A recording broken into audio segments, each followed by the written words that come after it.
Would you like to make a podcast? Spotify has a way to let you make one easily, distribute it everywhere, and even earn money, all in one place, for free. It's called Spotify for Podcasters, and here's how it works. Spotify for Podcasters lets you record and edit right from your phone or computer, so you can start creating today. Then you can distribute your podcast to Spotify, and everywhere else podcasts are heard. And video podcasts are also available on Spotify. With Spotify for Podcasters, you can earn money in a variety of ways, including ads and podcast subscriptions. And best of all, it's totally free. You know, ever since I discovered Spotify for Podcasters, I've enjoyed sharing my favorite stories with children around the world. If you've ever thought of starting your own podcast, download the Spotify for Podcasters app or go to spotify.com/podcasters to get started.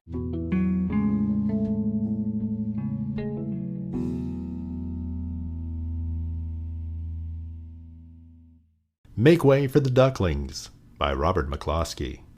Mr. and Mrs. Mallard were looking for a place to live, but every time Mr. Mallard saw what looked like a nice place, Mrs. Mallard said it was no good. There were sure to be foxes in the woods or turtles in the water, and she was not going to raise a family where there might be foxes or turtles. So they flew on and on. When they got to Boston, they felt too tired to fly any further. There was a nice pond in a public garden with a little island on it. The very place to spend the night, quacked Mr. Mallard, so down they flapped. Next morning, they fished for their breakfast in the mud at the bottom of the pond, but they didn't find much. Just as they were getting ready to start on their way, a strange and enormous bird came by. It was pushing a boat full of people, and there was a man sitting on its back. "Good morning," quacked Mr. Mallard, being polite. The big bird was too proud to answer, but the people on the boat threw peanuts into the water, so the Mallards followed them all around the pond and got another breakfast, better than the first. "I like this place," said Mrs. Mallard as they climbed out onto the bank and waddled along. "Why don't we build a nest and raise our ducklings right on this pond? There are no foxes and no turtles, and the people feed us peanuts. What could be better?" "Good," said Mr. Mallard, delighted at last Mrs. Mallard found a place that suited her. But, "Look out!" squawked Mrs. Mallard, all in a dither. "You'll get run over." And when she got her breath, she added, "This is no place for babies with all those horrid things rushing about. We'll have to look somewhere else." So they flew around Beacon Hill and around the State House, but there was no place there. They looked in Louisburg Square, but there was no water to swim in. Then they flew over the Charles River. "This is better," quacked Mr. Mallard. "That island looks like a nice quiet place, and it's only a little way from the public garden." "Yes," said Mrs. Mallard, remembering the peanuts. "That looks like just the right place to hatch ducklings." So they chose a cozy spot among the bushes near the water and settled down to build their nest. And only just in time, for now they were beginning to molt. All of their old feathers started to drop out, and they would not be able to fly again until their new ones grew in. But of course they could swim, and one day they swam over to the park on the riverbank, and there they met a policeman called Michael. Michael fed them peanuts, and after that the Mallards called on Michael every day. After Mrs. Mallard had laid 8 eggs in the nest, she couldn't go visit Michael anymore, because she had to sit on the eggs to keep them warm.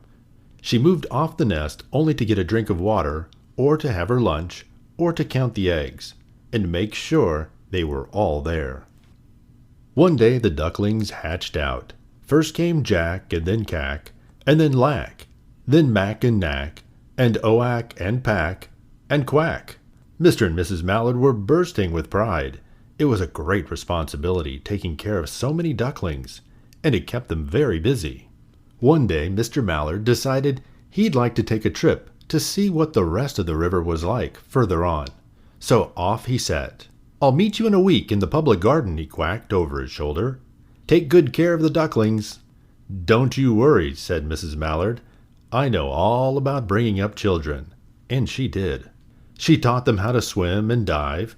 She taught them how to walk in a line, to come when they were called, and to keep a safe distance from bikes and scooters and other wheeled things.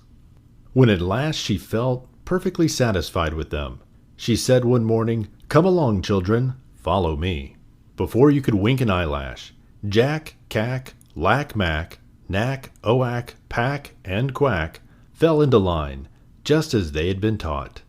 Mrs. Mallard led the way into the water, and they swam behind her to the opposite bank.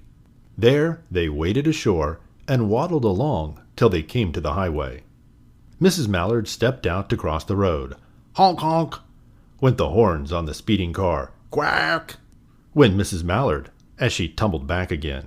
Quack, quack, quack, went Jack, Cack, Lack, Mack, Knack, Oack, Pack, and Quack, just as loud as their little quackers could quack. The cars kept speeding by and honking, and Mrs. Mallard and the ducklings kept right on quack, quack, quacking. They made such a noise that Michael came running, waving his arms and blowing his whistle. He planted himself in the center of the road, raised one hand to stop the traffic, and then beckoned with the other, the way policemen do, for Mrs. Mallard to cross over. As soon as Mrs. Mallard and the ducklings were a safe distance on the other side, and on their way down Mount Vernon Street, Michael rushed back to the police booth. He called Clancy at headquarters and said, "There's a family of ducks walking down the street." Clancy said, "Family of what?" "Ducks," yelled Michael. "Send a police car, quick." Meanwhile, Mrs. Mallard had reached the corner bookshop and turned into Charles Street, with Jack, Cack, Lack, Mack, Knack, Oack, Pack, and Quack all marching in a line behind her. Everyone stared. An old lady from Beacon Hill said, "Isn't it amazing?" And a man who swept the street said, "Well, ain't that nice?" And when Mrs. Mallard heard them, she was so proud. She tipped her nose in the air and walked along with an extra swing in her waddle. When they came to the corner of Beacon Street, there was a police car, with 4 policemen that Clancy had sent from headquarters. The policemen held back the traffic, so Mrs. Mallard and the ducklings could march across the street right into the public garden. Inside the gate, they all turned around to say thank you to the policeman. The policeman smiled and waved goodbye. When they reached the pond, they swam across to the little island. There was Mr. Mallard waiting for them, just as he had promised. The ducklings liked the new island so much they decided to live there. All day long they follow the swan boats and eat peanuts.